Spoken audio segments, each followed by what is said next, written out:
Hey guys, how's it going? Hope you're all doing great, as I always say. And in this video, I got a pretty scary story for you from Pennsylvania about a cabin there and the weird goings on. So, if that sounds like your cup of tea, then definitely pull up a stump and, yeah, let's jump into it. Thank you for watching. I've got some stories about my family and the cabin that we used to live in. Growing up, my dad was a total asshole. He justified it by saying that he had a rough upbringing himself. Rumor has it that his mother was a witch. She was really into tarot cards and prophecies. Always said that she would never make it to 60 years old. 2 nights before her 60th birthday, she and another woman were found dead. A relative took care of everything when she died, so that our attempts to find out what happened fell on deaf ears. No one was let in on the circumstances of her death. The family last name apparently means something satanic in a foreign language. Growing up, we heard whispers of a curse that all relationships within the family are destined to fail. Every person has gotten a divorce. There are no blood male heirs to the name. This is the end of the family lineage. Anyways, my dad loved antiques. The house was full of them. When his obsession started, so did the weird things. My dad would hoard gold coins. He starts compulsively buying things. Nothing of value, mind you. It's only old junk. There's just heaps of useless junk in this old house. I don't know if that junk invited something in, but that's when things started getting a little weird. One night, Dad got mad and whipped open my door, which broke my mirror. That night, I had severe sleep paralysis, and I saw a towering, slightly transparent black shadow figure hunched over me. I could feel it trying to speak to me. In my mind, maybe, I don't know. But I tried my hardest to ignore it. Basically, it was me repeating in my head, "I can't hear you, la la la, I can't hear you," and it seemed to work like a charm. So, I kind of felt like a badass after that. After this, though, I started hearing things more and more. At the time, we were living in a very nice suburban neighborhood. I came home from school and said, "Hey guys, I'm home." I heard a female voice reply, "I'm glad you're back." I heard a footsteps up the stairs. A door opened and closed, and then something big fell. Seconds later, the phone rang. I answered it. It was my mom. She said, "I'm sorry no one is home. We'll be back in about half an hour or so." I booked it. I ran barefoot to the neighbor's house. I came home when my parents returned, and I searched the house for something that would have made the loud falling sounds. We found nothing. This would happen a few more times after this. And suddenly, my mom got sick with pneumonia and got really into spiritual warfare and started speaking in tongues. She was prophesying about the end times, fainting at church, and basically turned into a total fanatic. My dad joined the Doomsday Movement circa 2012. This is when everything in my family's life dramatically changes for the worse. My dad decides to move us out to the mid-Atlantic in a dilapidated cabin from the 1700s. This was a place in the middle of nowhere in Pennsylvania, and it really showed. There was no running water, no toilet, one light bulb. 3 miles down the road from a historic mass murder location. And it sounds charming and a good move for the family, don't you think? It's not like it had a reputation or that the realtor who sold it to us wouldn't even step into the house. Oh wait, it was one of those places. The realtor said that we could go in, but he wanted nothing to do with it. Even with this warning, my dad fell in love with it and bought it on the spot. Nice move, Dad. We moved into the house. Later, we find out multiple people died on the property. We find orbs and weird distortions in pictures from the property. We find out that prior owners had no mental illnesses. We find out that the house is known by the old-timers as a severely haunted location. The cabin had vertebrae and other large bones in the stone structure, chains all over the sides of the house. Rats, snakes, and mice walked freely in the house, and the basement was full of ancient jars of pig's feet. The house was covered in Christian decor and relics from the past owners, like crucifixes, holy pictures, saints, etc. And I mean covered. Every doorway, every wall, the place was covered. My dad made us take it all down because he said it was an eyesore. Needless to say, it was really creepy. My father even found a box full of letters from previous owners and burned them all after reading them. He wouldn't let anyone else see the contents of what was written in them. For once, he didn't hoard something. Certain areas of this log house were worse than others. The basement was horrifying, the attic was a total no-go zone, and the floor was caving in certain areas. Everyone took notice of one window. They said that they felt someone watching them from it. Nobody could ever shake that feeling. Still, even to this day, that window makes us uncomfortable. Even one of the old-timers, after we all agree that the window was weird, tells us a story about that exact window. He would say that when he was little, he and his friends would all play chicken with the cabin. They would see who could get the closest to the cabin before getting scared. Him and his friends would all talk about how they felt that the center window, the same window that weirded us all out, was haunted. Right around this time, the paranormal activity starts ramping up. My friend and I were babysitting my little brother, hanging out by the alleged haunted window. He was barely able to speak. He has an autistic speech delay. He stares in front of us, smiles wide, and exclaims, "Hi, Betsy." We freaked out. "Who are you talking to? You never talk." I asked my parents what was the name of the girl who died in the house. Her name was Betsy. She died from an illness when she was 16 years old. With the move, my parents joined a crazy Christian church. It was not one of those normal ones. It's one of the ones that are basically a cult. Like, I'm a Christian, but this was crazy. Crazy in the sense that if you have cancer or get sick, it's your fault because you took communion the wrong way. My parents' language would change when talking about the church or the pastor. They would strongly say, "Hello, pastor," or to us would say, "You have to listen to pastor." And for them, the pastor equals their new god. My narcissistic dad learns about the holy oil and anoints the whole property. My dad also began to go crazy, really crazy. He wouldn't let us leave the property. He wouldn't let us buy anything.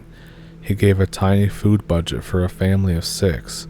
All clothing had to be bought through him. My mother couldn't clean anything that was his. She was not allowed to get a job, was not allowed to communicate with her side of the family. My dad would do everything he could to prevent her from doing any of these things. He became a total control freak. We lost everything and became entirely dependent on his rare good moods. He starts claiming that my mother is possessed and screams over her. He rebukes these demons within her. He throws his hands up in the air and all as he pins her against the wall.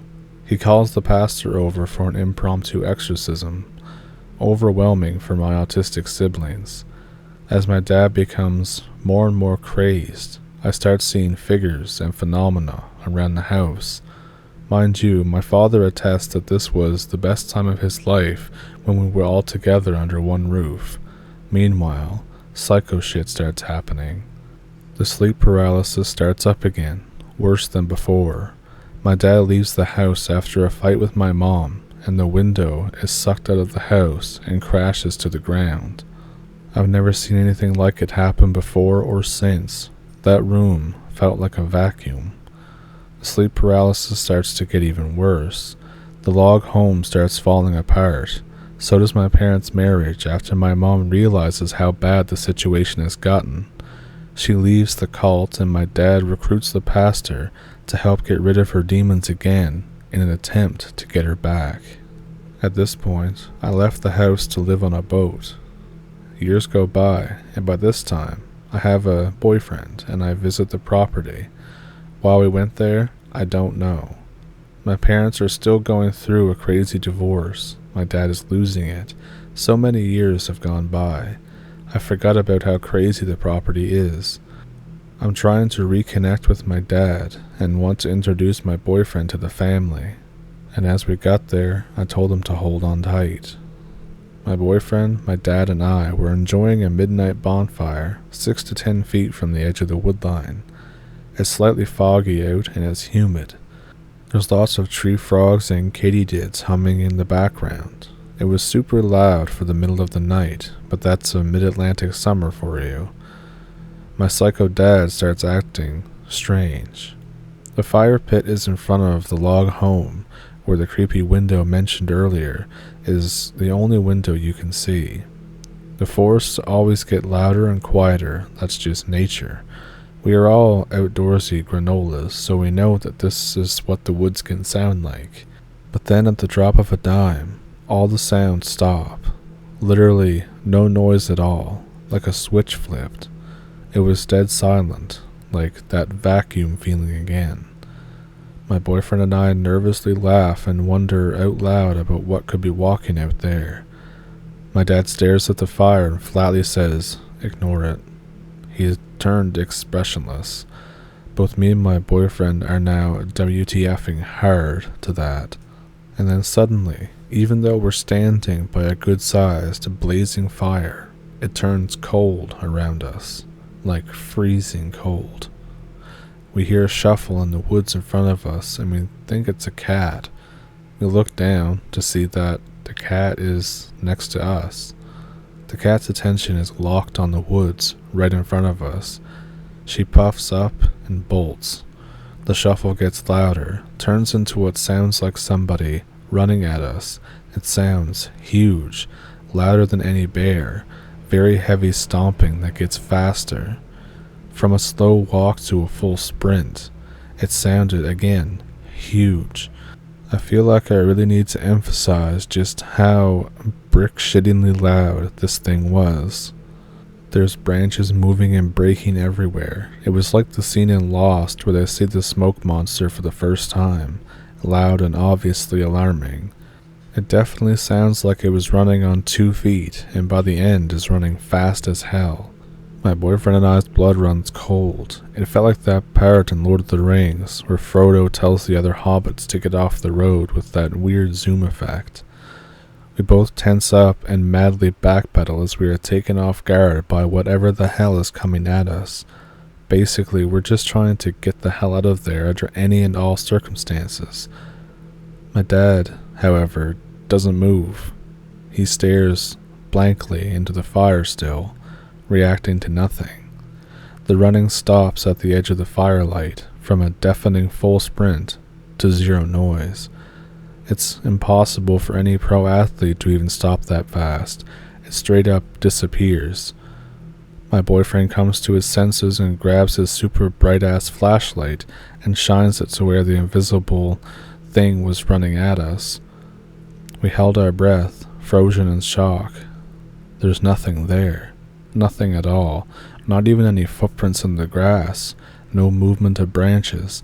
No evidence of broken branches even. It was loud, and then nothing. Dead silent. We're totally confused, saying nothing to each other, staring with our jaws dropped on the floor. My dad says, "It's nothing," and still doesn't break his stare from the fire. He acts strangely and disconnected for the rest of the night.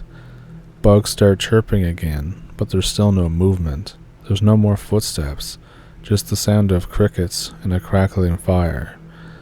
And we think, it's bedtime. So another night, my boyfriend has to go pee, but because there are no working toilets, he goes outside to the tree line behind the log home. We're staying in a small guest house to the front right of the cabin. He says that while he was peeing, he heard knocking coming from the side of the house. He thought it was a woodpecker or some animal and brushes it off and finishes his business. He starts walking back and hears frantic, loud knocking coming from the side of the log home. He just gets kind of freaked out and comes back to the guest house and closes the blinds. He tells me that days before, he saw a white translucent shape in the creepy window go from left to right. It freaked him out, because I never really told him the stories all about that window. My father's narcissistic qualities get more severe. My father and I have a falling out. My boyfriend and I realize that we need to leave before shit hits the fan. We start packing up to leave, when my boyfriend sees a large looming figure on the porch in broad daylight. I didn't get a good look at it, but I saw it in my peripherals. It was at least 8 feet tall, hunched over, staring right at him from beyond the glass door. The lights flicker and go out, and at this point I think, oh joy, we are plunged into the darkness and the property of an unhinged psychopath. My BF says that the creature looked diamond-shaped, like it had its arms pressed to its sides. It had a funny shape on the top of its head. He didn't really get a good look at it. We are really spooked, but just try to keep packing. Due to some circumstances, the truck wasn't ready to move, so we had to stay one more night. Darkness falls, and the sounds of footsteps can be heard on the roof and in the house. The sound of walking is coming from everywhere. The cats won't leave the front door of the house alone. Moments later, they are screaming. We don't move a muscle and stay on the couch. The couch has a small window directly in front of it. We see a pale, gaunt face hovering in the lower right-hand corner of the window. There was no curtain blocking the window, so you could always see straight in, or straight out to the house. The face moves from the bottom right across to the left, and then up, and then vanishes. The next day, my dad goes crazy and tries to kill us. He blocks my BF's truck in. At the time, it had a huge camper shell on the back of it, making it hard to maneuver sometimes, and tried to lure him out into the woods. But the BF says no. We frantically throw all of our stuff on the truck and drive the truck through the garden to get out. We don't even care at this point. My dad hops on a lawnmower. It's a huge old-school mower, just another piece of ancient junk he's collected, and tries to ram into the truck. He barely misses us as we speed off.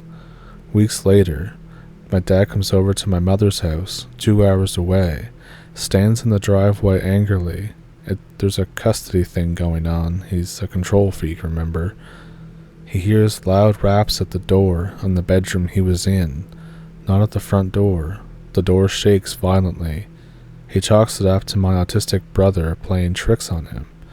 A BF looks outside and sees my brother standing in the driveway with my crazy father. He finds it weird, but moves on. I'm cooking dinner when my phone rings. The caller ID says it's my mom. I'm cooking dinner when my phone rings. The caller ID says it's my mom. I watched the call ring, but like I said, I was cooking, my hands were full, and I couldn't quite answer it in time. The call stops. She must have been calling to make sure that Dad left. I returned the call almost immediately. She is shaken. She asked if I was playing a joke on her. I say, what? She says that an old man with a mountain accent answered and said, "I am mad at you," over and over in a deep voice that was gravelly. Nobody answered my phone. I watched it dial. I watched her hang up. I hear my autistic brother having a meltdown in the other room. I run in to see what happened. He puts a finger gun to his head and says that he wants to die. He says that there's a demon in him. I console him, trying to talk him through it. My dad pulls out of the driveway, and everything in the house goes back to normal. Can anyone tell me what the hell was at that cabin, or provide any sort of insight as to what all this could be? So, what did you think of that story? I thought it was pretty effed up, to be honest, and It was scary as hell. I first read this like a while ago. I was just kind of, I have stuff in a folder like for new video ideas and all that. And I found this again. And I remember when I first read it, it was 4 o'clock in the morning. And like my phone alarm went off because I had said it wrong. So my phone alarm goes off right in the middle of reading this. You think I didn't just about shit myself? Like, I could just feel my soul jump out of my body. It was wild. Anyways, I hope you got the spooks from it too. I hope you enjoyed the video. And thank you for pulling up a stump. And thank you for watching. If you want to support the channel, there are links in the description. There's even one where you can send in your own story. So, with that, I will see you in the next one. Thank you for watching.